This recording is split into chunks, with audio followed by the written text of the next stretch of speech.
Pues ya estamos aquí en el foro para nuestro análisis en perspectiva y vamos a hablar de esto que ya anunciábamos en la sección desde el aula, que es el derecho de réplica. Isa, lo que hice con Luis Javier fue reconstruir un poco el recorrido normativo de en dónde estamos en México, desde hace ya varias décadas, nos explicaba él, teníamos la obligación internacional de recoger en nuestro ordenamiento jurídico este derecho de réplica. Pero quizá lo primero que hay que hacer ya en esta etapa de análisis es acercar al público a qué es el derecho de réplica, en concreto, de qué estamos hablando cuando decimos que es importante garantizar este derecho en concreto. Sí, creo que es muy importante lo que dices. ¿Qué aplicaciones prácticas tiene este derecho en el contexto? Primero hay que decir, bueno, este es un derecho que surge también como uno de los límites a la libertad de expresión, dado que en nuestros sistemas jurídicos, pues esta libertad se garantiza muy ampliamente y la única manera de rectificar o de corregir lo que se dice en los medios de comunicación masivos, pues es a través de esta gran prerrogativa que tiene nuestro sistema interamericano y que en México ya tenemos garantizado en nuestra Constitución. Es la única manera en la que cualquier ciudadano que se siente ofendido o agraviado en su honor, su dignidad o su reputación pueda, a título personal y por un asunto de derechos humanos, digamos, de derechos de la persona, pueda quejarse ante ese medio y decirle, eso fue inexacto, o eso fue insultante y es degradante al honor y mi reputación. Esto sucedía ya desde 1917, fíjate Pedro, el antecedente en la ley de imprenta, teníamos un antecedente. Hace casi 100 años ya había. Hace casi 100 años de este tema, teníamos un antecedente que ya se consideraba muy importante y bajo ese antecedente viejo, anquilosado, nuestra prensa funcionó o hizo valer el derecho de réplica de las mexicanas y los mexicanos durante todos esos años. ¿Y qué hacían? Pues cuando existía alguna comunicación inexacta en la prensa, solamente en la prensa estaba garantizado que una persona podía mandarle una carta al director y pedirle que se publicara una corrección, digamos, o una aclaración de eso, ¿no? Y eso estamos pensando únicamente en medios impresos. Y eso fue durante todos esos años, solo en medios impresos y bajo una ley pues bastante antigua que ya no respondía a las necesidades de los medios contemporáneos. Muy bien, con este afán de reconstruir el tema, porque sé que aquí hay temas que generan polémica y hay uno muy relevante que únicamente subrayo y a partir de ahí conecto una pregunta. Luis Miguel, es este hecho de que el derecho de réplica surge como límite a otro derecho, un derecho muy importante en las democracias, que es la libertad de expresión. Pero nos decía Isa que está conectado también con otro catálogo de derechos y me gustaría si nos ayudas un poco a ver en qué sentido. Hablaba del honor, hablaba de la reputación, hablaba del buen nombre y la dignidad de las personas. Es decir, ¿por qué se establece este ensamblaje de derechos cuando pensamos en el derecho de réplica en específico? Pero déjame decir antes que todo que cuando uno piensa en la libertad de expresión y en la réplica, piensa en algo esencial para la democracia. Un debate fuerte de ideas, de opiniones, de juicios de valor, de puntos de vista todos subjetivos, ninguno verdadero o falso. Y cuando uno piensa también en lo que hoy una democracia pide a los medios de comunicación y a su sociedad en general, es que cuando transmita informaciones sobre hechos, esos hechos tengan apego a veracidad. Y por supuesto que la réplica entra en un primer momento en ese contexto. Una réplica frente a una opinión es dar la opinión quizá contraria, opuesta, complementaria. Una réplica frente a una información sobre un hecho es muy importante porque buscará aclararlo. Claro. Es decir, esto parece falso, parece inexacto. La verdad, digamos. Es correcto. Entonces, es verdad que la réplica fue pensada en un primer momento como una restricción a la libertad de expresión y al derecho a informar, en afán, de nuevo, de enriquecer el debate o clarificar las informaciones, pero también se le ha vinculado con el derecho al honor, el derecho a la vida privada, ambos, como todos los derechos, vinculados con la dignidad de las personas. Y ahí habría una primera acotación que hacer. Esos derechos no hay que olvidar que tienen otras responsabilidades ulteriores que los protegen. Cuando todo el mundo sabemos que la libertad de expresión, el derecho a informar, no dan pauta para cualquier cosa, no dan pauta para el insulto, no dan pauta para el discurso de odio, no dan pauta para pasar por cierto lo que es falso, a sabiendas de que es falso. Y ahí el honor o la vida privada han sido tradicionalmente protegidos con otras acciones como la del daño moral. Ahora la réplica dice está interrelacionada con estos, pero no nos olvidemos que la réplica hoy ya es un derecho humano independiente con un contenido esencial también independiente. Ok, muy buen punto, me parece que está claro el asunto. Hay relación entre estos derechos, pero son relaciones, son derechos distintos y son derechos que tienen a veces, digamos, una sinergia positiva y a veces una tensión que los lleva, digamos, a entrar en cierto conflicto. Hasta ahí creo que estamos bien, pero Isa, nos decías algo que creo que es importante, pensando precisamente en lo que tú mencionabas del contexto.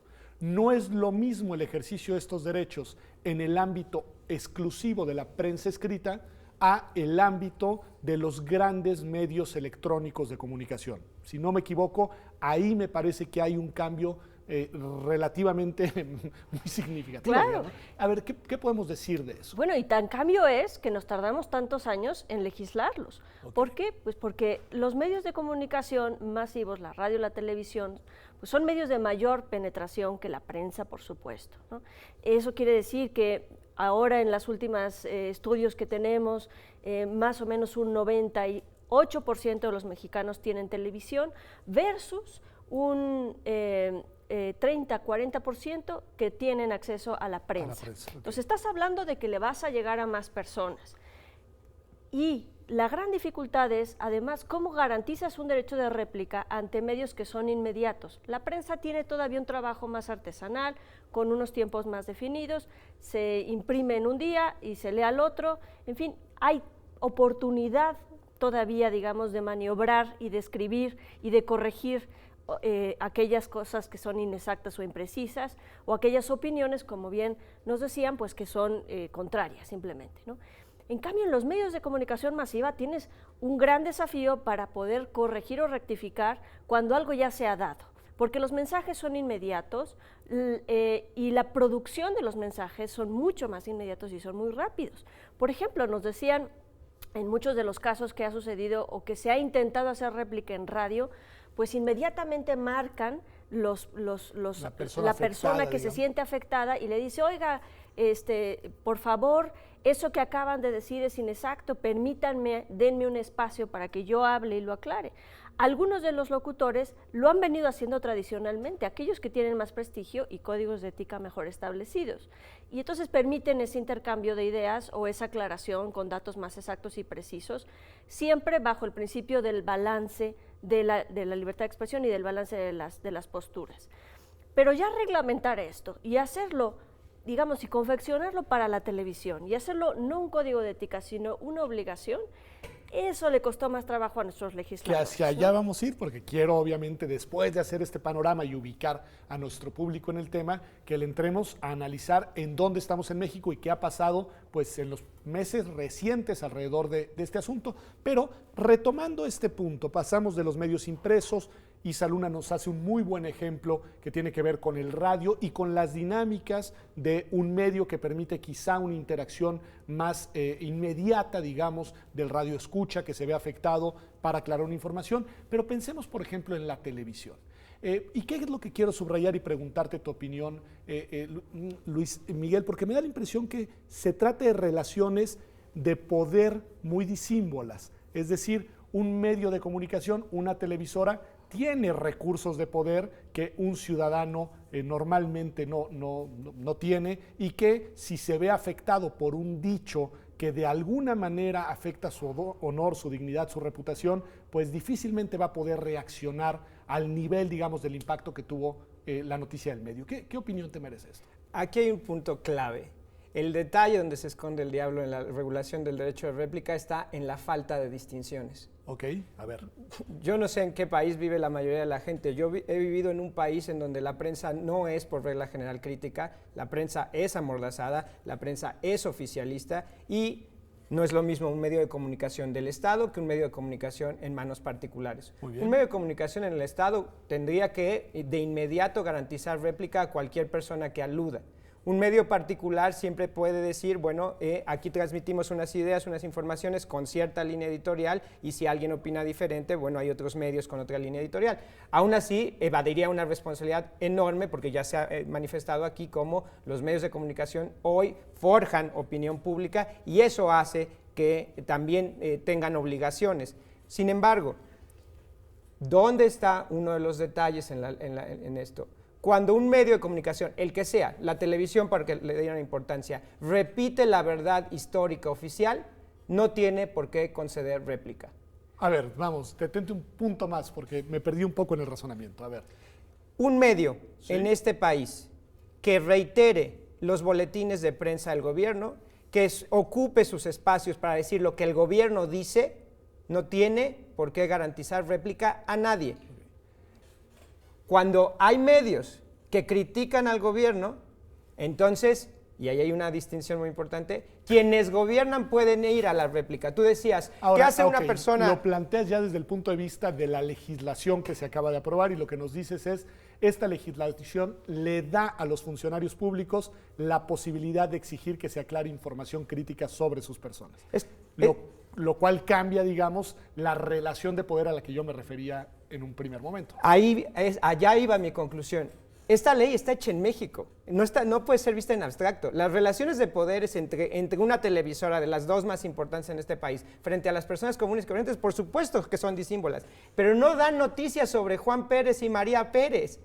Los medios dan noticias sobre personajes públicos, sobre el gobierno. Y normalmente los medios se dividen en dos. Unos apoyan al gobierno y repiten lo que dice el gobierno, apoyando la verdad histórica oficial, y otros lo critican y le dan espacio a quienes lo criticamos. Esta ley no cubre igual a las personas. Ahora, está interesante. Ya nos llevó al terreno de la ley y bueno, me parece interesante, pero me quiero detener solamente en el punto, porque a ver, creo que sí hay una distinción que vale la pena hacer y hay una afirmación, no sé si la compartes, de Luis Miguel, que no necesariamente la podemos validar de manera, digamos, absoluta. Y dice, los medios de comunicación en este país solo dan notas sobre personajes públicos, y en este caso se refería sobre todo a servidores públicos. Pero también han habido casos clamorosos en los cuales un medio se ensaña con un periodista, por ejemplo, o se ensaña con un empresario, o se ensaña incluso, yo recuerdo, con algún abogado, y lo toma, digamos, como objetivo para dar una cobertura no necesariamente veraz sobre alguna acción o algún dato de su vida, y lo hace tapioca, Isa. Ahí, es decir, me parece que sí debe existir un recurso con el cual la persona pueda pedir que el medio no solo rectifique, sino que se abstenga de seguir difundiendo esa información. Sí, creo que es complicado mirarlo desde ese punto de vista sobre qué es lo que están transmitiendo los medios. La tradición académica, por lo menos, de revisar la libertad de expresión es a partir de los discursos. Los discursos se protegen de acuerdo a quien los emite. Por ejemplo, tenemos discursos especialmente protegidos en el caso de los funcionarios públicos, ¿no? Y en ese caso, como bien dice Luis Miguel, pues hay otro tipo de tratamiento en el que se le debe de garantizar la crítica a ese tipo de personas. Por ejemplo, conocer o manifestar una réplica sobre algo que dice un funcionario público no es lo mismo que hacer una réplica sobre un ataque que se le está haciendo a una empresaria que está haciendo un trabajo simplemente y que pues alguien se ensañó con ese tema, ¿no? Entonces, esto nos permite por lo menos decir a quién está protegiendo la libertad de expresión y cuál va a ser su derecho de proteger el derecho al honor de esas personas. Dicho esto, a mí me parece que hay otro elemento que ya bien pone en la mesa Luis Miguel, que es, estamos en México y estamos legislando para discursos mexicanos. Y aquí te pongo otro elemento, Pedro, que me parece que es muy grave y que nadie lo está diciendo en la crítica sobre esta nueva ley de la réplica. Hemos hablado de derechos humanos y los derechos humanos son garantizados a las personas físicas, como les decimos en México. Y casualmente en esta nueva ley se establece que también va a tener ese derecho humano un partido político, por ejemplo. Entonces, fíjate lo que está haciendo el legislador. Okay. Está trasladando este gran manto de protección que tenemos en México y que yo he criticado mucho esa visión. Por ejemplo, en el mismo Tribunal Electoral del Poder Judicial de la Federación se ha dedicado a garantizar el derecho de la libertad de expresión a los candidatos, a los partidos políticos, cosa que yo he criticado mucho porque son totalmente distintas, y en el derecho comparado no lo encuentras junto, ¿no? La libertad de expresión no es lo mismo que el proselitismo político. Y aquí nuevamente en esta ley los encontramos pegados y juntos.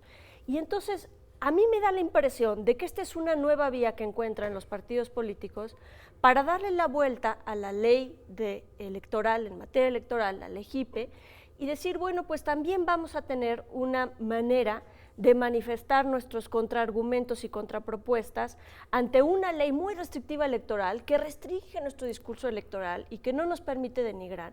Y aquí vamos a poder hacer un juego distinto bajo estas reglas. Todo esto para decirte, hay una concepción muy precaria de la garantía de la libertad de expresión y muy precaria de todavía qué es esto de la réplica y a quién se le debe garantizar y a quién no. Entonces, a ver, Luis Miguel, reacciona, tenemos un minuto todavía de este En bloque. un minuto decir... Y vamos a tener otro bloque. Sí. Claro, libertad de expresión, derecho a información, muy importantes en una democracia. Réplica contribuye a ese debate, por supuesto. Pero lo que no puede ser es que la réplica se use para amordazar la libertad de expresión y el derecho a informar de manera crítica. Y esta ley es lo que propicia. Cuando las personas criticamos las acciones del gobierno, quienes gobiernan, que son autoridades del Estado, tienen el derecho humano de pedir la réplica en el medio privado que les está criticando. Y las personas no podemos cuestionar la verdad oficial. Si esta ley hubiera estado vigente hace 2 años, nadie hubiera podido pedir réplica por la verdad histórica oficial en Ayotzinapa. Nadie. Y sin embargo, todas las familias, organizaciones y personas que apoyan esto hubieran encontrado un espacio y eso sí, el titular de la PGR hubiera podido pedir réplica en todos esos espacios para seguir diseminando su verdad oficial que a la postre sabemos que ha sido cuestionada del todo. Este es el problema del que me gustaría hablar en el siguiente segmento. Me parece estupendo, pues vamos a hacer un corte y regresamos. Entiendo que no están en contra del derecho de réplica, sino de la manera en la que se ha reglamentado en esta legislación mexicana y me gustaría que ayudemos al auditorio a entender cómo se reglamentó, dónde están los principales problemas y dónde se genera esta distorsión que sí me parece muy importante, en la cual el derecho se utiliza más como un manto de protección de poderes y de poderosos que como un manto de protección de los ciudadanos y de las personas, como se dice, de a pie. Vamos a un corte y regresamos. Estamos aquí en Observatorio hablando de este derecho que tiene que ver con usted, que es importante para usted y que tiene que ver con la libertad de expresión de todos. El derecho de réplica, ya regresamos.